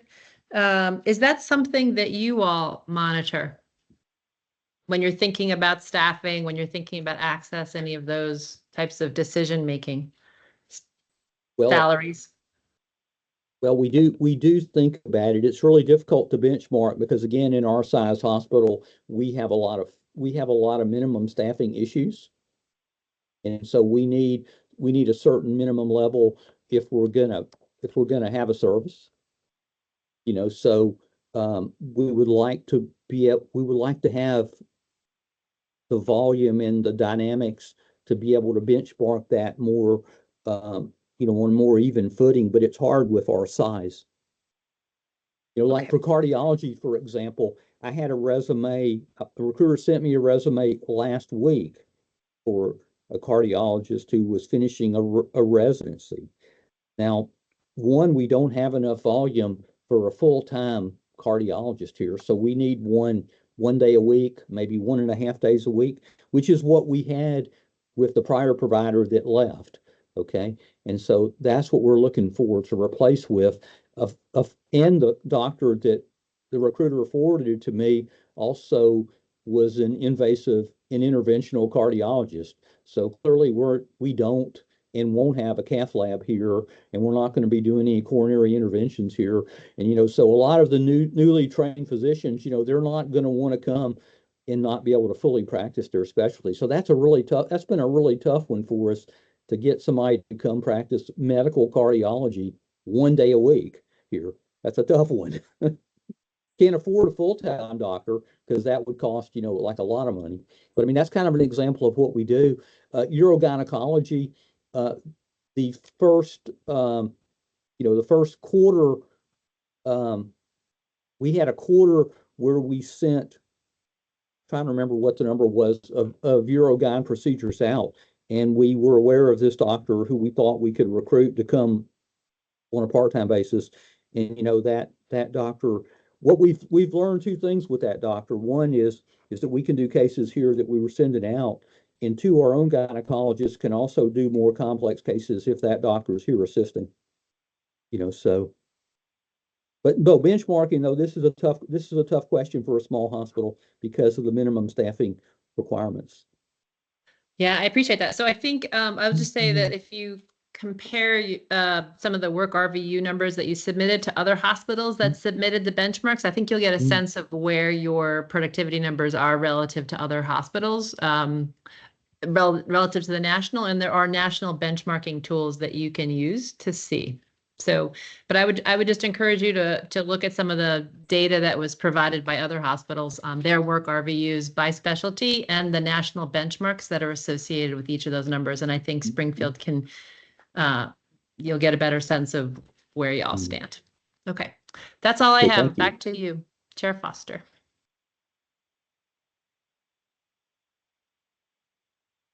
I have a couple that are sort of related to member homes. So on the days cash on hand dropping from 71 to 50 and 23 to projected 24, I appreciate that that's, a lot of investment in your facility to try and, bring back Springfield Hospital. What happens if those investments don't pan out and you don't get the revenue that you're hoping for? What's the plan? Well, there's a certain amount of risk associated with everything you do.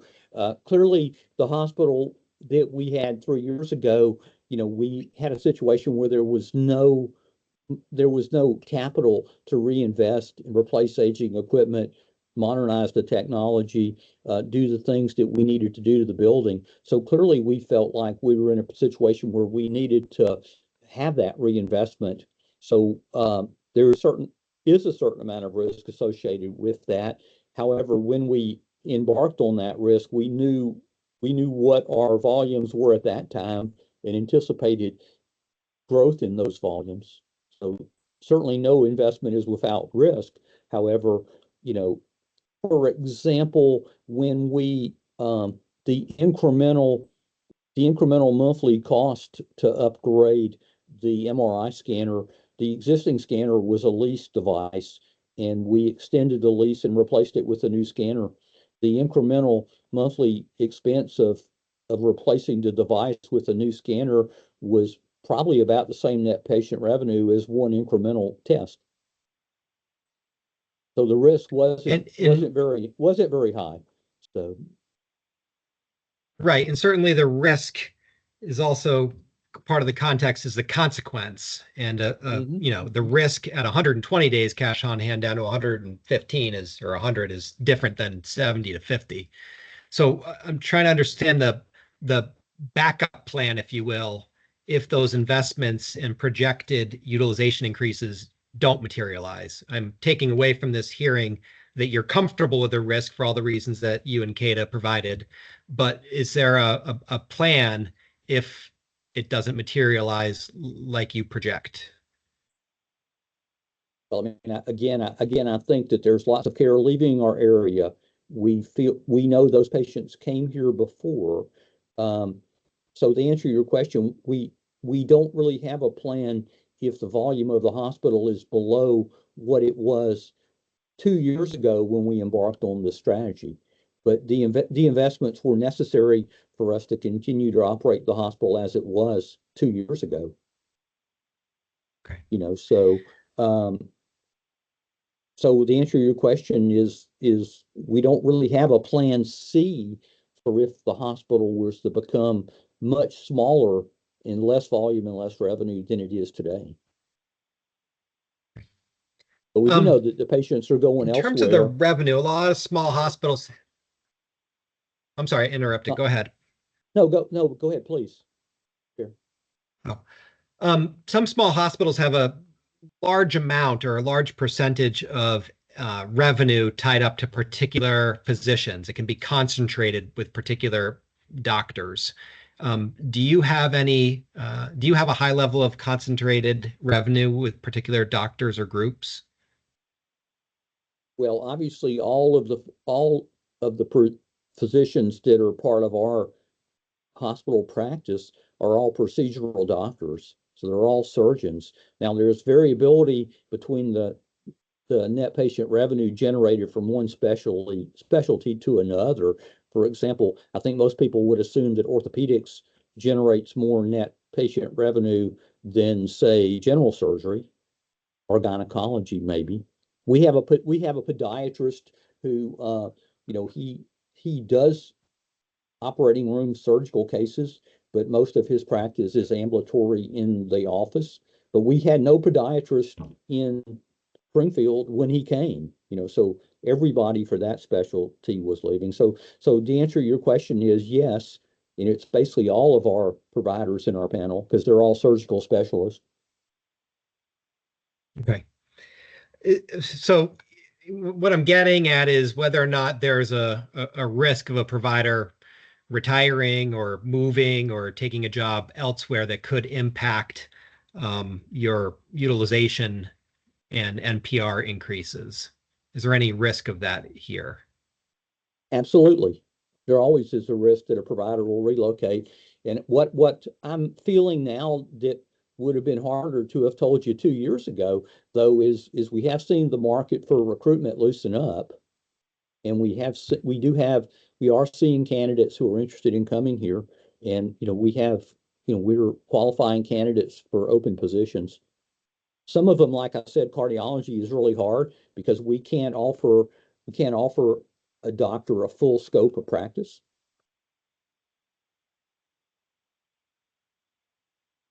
But yeah, there's always a risk that you'll lose the physician. Somebody will relocate out of the marketplace. But if that happens, we're gonna come right back and start recruiting a suitable replacement. How long does it typically take for you to recruit a general surgeon? Well, that's a good question. There's a lot of variability in that. One of our general surgeons is relocating out of the area, and we have three very well qualified potential candidates that we're interviewing now to replace that person. And we feel very confident that we'll have that recruit in place in the first quarter to replace that person. So in that specialty, that recruitment is going really fast. So you're planning to replace that physician by first quarter, and it opened up when? Yeah, we found out about it, I guess, in June sometime. And so in 2 months, we have three candidates that are interested in replacing that person. Okay. So is that generally about what you see sort of that'll be about 6 months if they get placed in January and start working in January. Is that about consistent with what you see? Well, I mean, it's really variable. I've seen specialty recruitment in other hospitals take a couple of years, depending on the specialty and the host practice and the compatibility between the physicians remaining in the group and the applicants. It just So to answer your question, the average time, it's not a thing that you can't hire somebody overnight, obviously, but there's a lot of variability in how long it takes to add somebody. Okay. Then page 17, there's a question about payment based on quality and whether or not there had been any reduction in payment based on quality performance. And I appreciate certainly for a critical access hospital, that's not something Medicare does. What about from any commercial payers? Have any commercial payers sought to change payment based on quality? No, we are not aware of that at all. And no notices of any quality concern from any payers? No. And how do you track quality? Well, actually, we have a quality program, that we monitor our outcomes and what happens in the hospital. And that is one of our operational pathways of improvement. We have recently recruited and hired a new quality director who is overseeing that function. And he's going through a process now where we're restructuring our quality program so we can be sure that we're learning from the things we do every day and that we're focusing our efforts to improve those things, particularly around, things that we discover, how do we use that data to direct our education and things we need to do in the hospital. So the data coming from the quality program ought to help us figure out where we need to invest assets, where we need to train, and do we need to change, best practices, or, are we following evidence-based procedures and those kind of things. So quality is one of our operational pathways that we're on.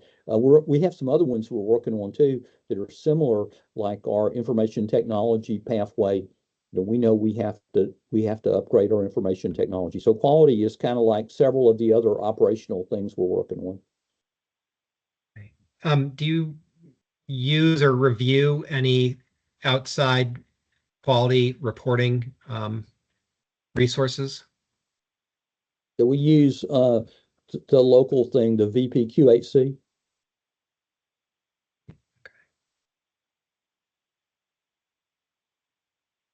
And in reviewing the VPQHC and your own internal quality tracking, can you give us a sense of how it's looking over the last few years? Well, Any bright spots or, areas where you'd like to see it go the other direction? well, I divide this up into a couple of categories. One is our patient satisfaction scores, and we use NRC for our scores. What we found there is we have really small sample sizes, and it makes it a lot of the patient satisfaction data is not statistically significant because we don't have very large sample sizes. On the clinical quality, that are things that we do, for the nursing departments, for the physicians, for the ancillary departments. And, we're constantly looking at those things. And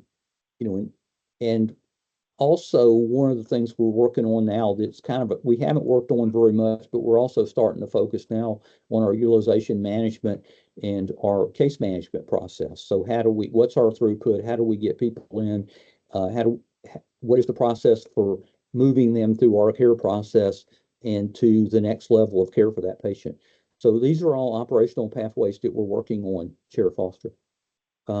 Terms of our clinical performance now, I would say that we have a number of areas that we would like to see improve. We'd like to see the waiting times in the emergency room reduced.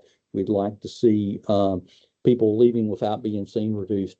Most of the hardcore clinical data, like infection rates and antibiotic usage, blood use, and things like that, most of those statistics are within normal parameters. But we obviously have things we think we can do better and want to focus on that. And you measure readmissions rates and hospital-borne infections. Mm-hmm. Mm-hmm. And have you provided that to us? I'm gonna ask Kata if she knows that. I don't know for sure. I don't believe so. Was that a request in the budget submission? I don't believe that we have. I didn't see it, and I don't think that we specifically asked for it. So I don't think we do. Yeah, our readmission rates are publicly available on Hospital Compare. So those are out there.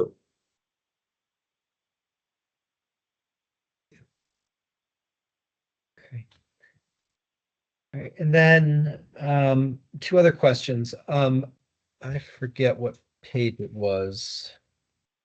There was a mention of working with Vermont's ACO to target and work on reducing unnecessary ED visits. And I was hoping you could explain a little bit more what that work is and what you're doing with the ACO on that. We have had a work group working off and on for the last couple of years, and it's a collaborative between OneCare and our local FQHC and the hospital, primarily our emergency room group, looking at the patients who come to the emergency room, which visits could be avoidable, and what can be done on the primary care side in terms of reducing those visits and educating those patients. Oh, great. And do you have a sense of what percentage of patients in the ED could be appropriately seen in primary care? You know, I don't have that data. Kata, do you have a guess on that? No, I don't. And You know, we see a in lot that of work, data. I mean, I've seen a lot of data published on that. There's a lot of people that have estimates of how many of those visits could have been avoided. And, you know, it's really tough to second guess a patient when they're sick after hours and they can't access their own doctor, and they're making a decision about whether they're sick enough to come to the emergency room. We're not making that decision. They're making that decision. So and are you tracking with the ACO your improvement on routing patients to primary care instead of the ED? I think we are. I'll have to follow up on that, Chair. Okay. I would love to see that. I would request that as a follow-up of when this work started, what percentage of patients that could be seen appropriately in the primary care setting were in the ED and where it is now. It's a really important point and something we're hearing kind of across the state of primary care patients being treated in EDs. And so learning from any work you're doing on that and seeing the progress and the results would be really valuable. So please do send that to us in a follow-up to the hearing. Certainly.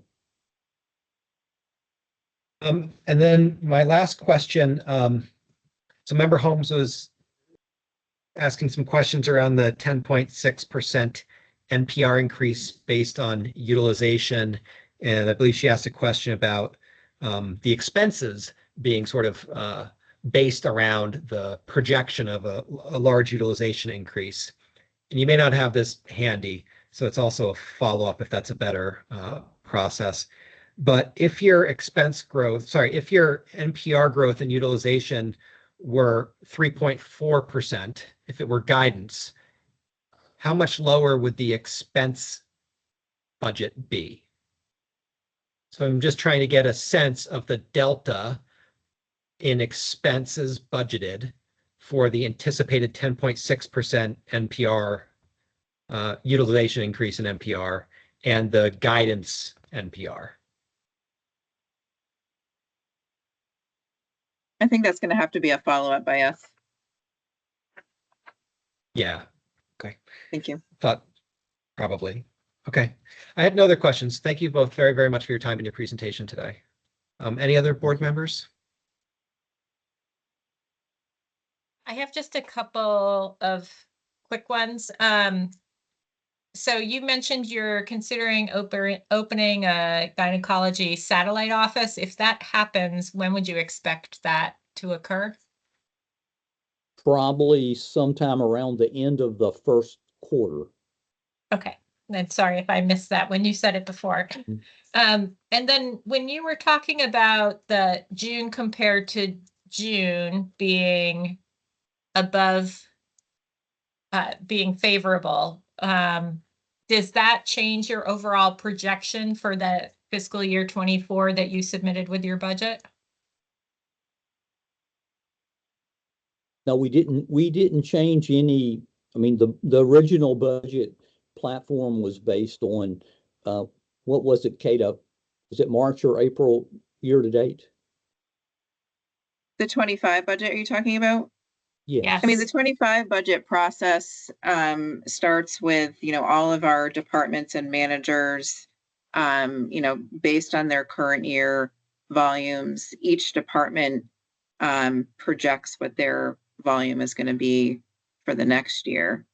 And I think at that time it was through, I can't remember, maybe March or April. But they're not necessarily looking at it based on what's projected for the year. They're looking at it based on, you know, what they're currently seeing on a day-to-day basis. So I don't think, to answer your question, I don't think that would impact the budget for next year based on June. Okay, thanks. I think I'll just leave it at that. I'll just say that I do share concerns that the NPR increase may not be attainable. You were 5.7% under budget in fiscal year 23. Projection is currently 9.6% under. So I do have worries about that. But I'll leave it at that. Thank you.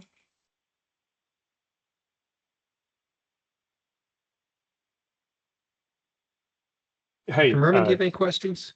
yeah, I have a few questions. One is, you mentioned a traveler contract, which I have not come across before, which is a 3-year traveler contract.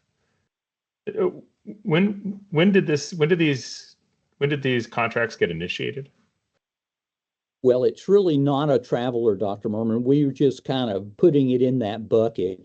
It's really an international person who has come here on a visa that allows them to come work in America.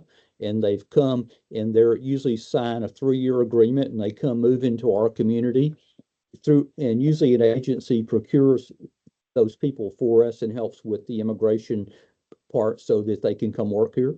So I'm not, 5 years ago, I wouldn't have probably called that category a traveler, but we kind of have it lumped together now.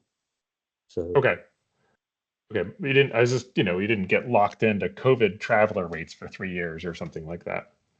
No, these are people that move here semi-permanently. They get apartments, buy cars, and they join our community. Occasionally they will stay at other hospitals. I mean, my experience is too new here to know what's going to happen, but at some other hospitals I've had people in that category that have come and that became their permanent home. I hope that works out. Yeah. Mm-hmm. My other major line of questioning is in and around the RAND data. Are you familiar with the RAND standardized pricing as opposed to the relative pricing? Not exactly. No. Okay. So in the guidance, we discussed the RAND standardized pricing as well as the relative pricing. And where the standardized pricing is very helpful is in hospitals that have Medicare revenue generation that's different than other hospitals. So critical access hospitals or academic medical centers or sole community hospitals, it's much more useful to compare the standardized pricing because it's not relative to the Medicare revenue. So if you have, say, high Medicare revenue because of your critical access hospital status, that changes the commercial percentage of that is different than if someone had low Medicare revenue. So the standardized pricing removes Medicare from the whole calculation and is very helpful. When you look at Springfield, I was going to ask you if you're aware that Springfield has the lowest inpatient standardized price in Vermont. I don't know if you were aware of that. Well, maybe not, but I'll tell you it is. And it's actually in our staff was very helpful and created deciles for these throughout the country. And you're in the first decile for inpatient pricing, meaning you're in the lowest 10% of the country for your inpatient prices. Outpatient prices, it's a little different story. And outpatient prices, you're one of the 3 lowest in Vermont, but that puts you in the 6th decile nationally. So when I was trying to look at this, I was trying to think about when you say you were trying to bring cases back that were lower cost. I guess I was curious, how do you know that you're lower cost than the other hospitals you're bringing them back from? And if you use some tools, and RAND is one way to do that. It's not perfect because it's not diagnosis by diagnosis or code by code. But in that, I was just curious, your RAND standardized outpatient price is $374. That's a standardized price. You know, you look at Mount Scottney, it's $543. But what's interesting, again, being sort of in the middle of the pack in Vermont, when you look at our regional comparators, I looked at some hospitals that people might leave the region to go to, say, Dartmouth is a little bit more than you. Albany is substantially cheaper than you at $303. The Brigham and Maine Med are just about the same as Springfield. So I don't know what that means. It's interesting when you look at the standardized pricing. If you were to take a different hospital in Vermont standardized pricing and apply it to your revenue and your utilization, most of them you would get much higher revenue. But compared to our regional partners for outpatient, you know, you're kind of right in the middle of the pack, which I just thought was interesting. I guess that's more of a comment than a question, since you weren't familiar with the pricing. But I would encourage you to look at the standardized pricing from RAND, and to do that, you have to actually download the file. It's not in the Sage transparency tool, and I'm sure Elena could help you with that if you need access to that. It's publicly available. So Dr. Merman, is that indicative of our charges being lower? Well, your inpatient charges are incredibly low. So the RAND standardized pricing is commercial prices paid to you. It's commercial revenue. It's what's paid by commercial payers. So it's not your charges, it's your payments. But if you have a % off charges, then it's related to your charges. Well, we did have a couple of years in the last decade where we did not have a price increase. You know, so maybe that's probably built into our run rate. You know, so anyway, thank you for pointing that out. I think that we want to go investigate. We do have some work going on around our revenue cycle. You know, we are trying to improve our charge capture to make sure we are accurately capturing all of the services we're providing. So we're doing some work around that this year, and you know, hopefully that's going to help us as well. With the 7 average inpatient census of 7 or so a day, how many admissions do you think you get on average a day into the inpatient service? Kato, what's the average admissions per month? About 2 patients a day or something like that. It's like 1.7 or something.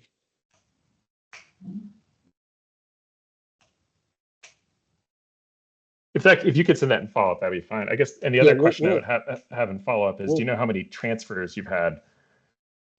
We do. We have very good records on the transfers, and we have, for example, our admissions. I just got my hands on it, so now I'm looking at the month of June, and we had 41 inpatient admissions for the month of June. So for a 30-day month, we had a little better than 1 admission a day. But we also had 20 admissions in our psychiatry, and we had that's at the Wyndham Center. That's at the separate facility. Okay. Right. So I'll get you. So you're looking for information on our admissions, and remember that some of these admissions change categories, right? So they might be admitted as an observation patient, then they're subsequently deemed appropriate for inpatient admission. You know, so. Yeah. And when you say 1,000 annual inpatient admissions and 350 observation, are the ones that are defined observation, are they the ones that stay as observation and don't get transferred to being inpatient? I think that's right. We'll get an explanation together to explain how we count everything. Great, thank you. Thanks. And then the transfer numbers would be helpful, but thank you.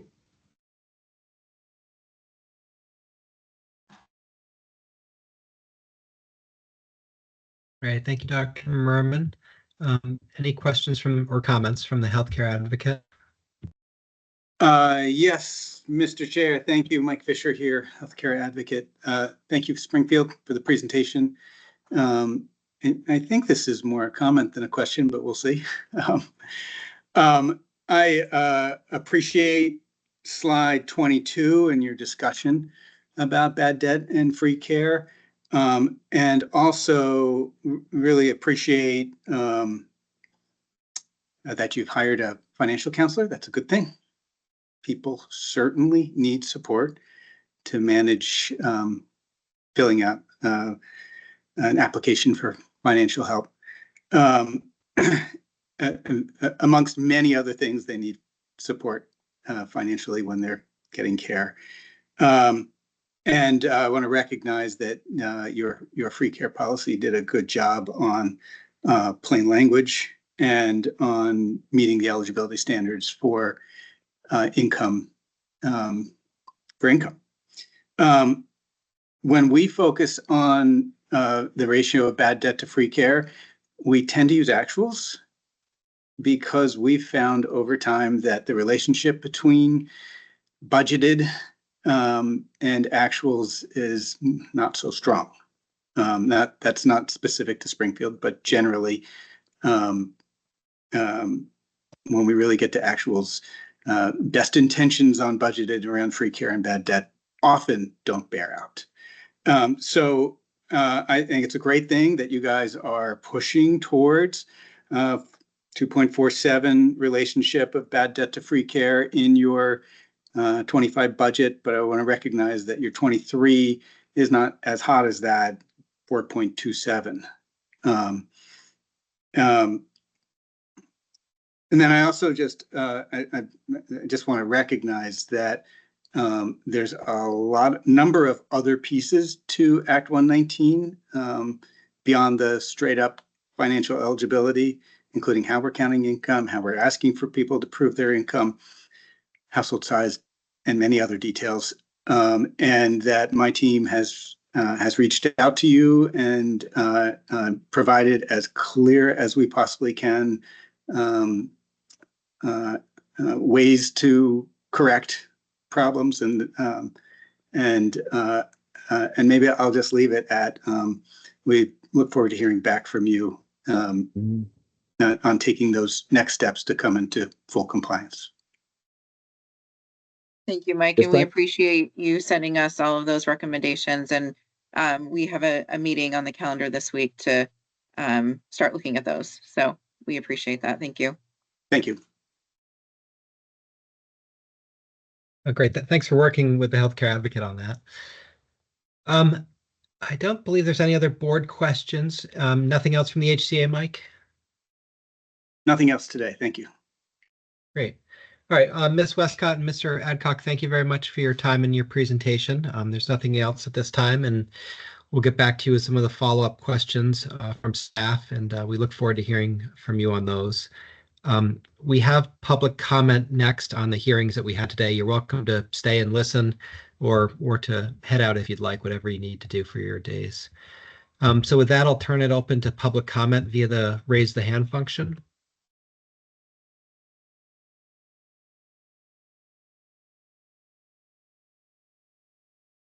Okay, hearing none. Is there any new or old business to come before the board?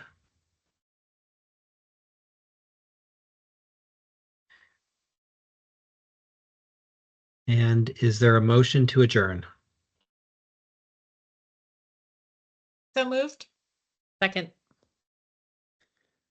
All those in favor say aye. Aye. Aye. Aye. Maggie, thank you very much for your time today and your help, and we are adjourned. Have a nice afternoon, everyone. Thank you. Thank you. Thank you, everyone. Have a good day.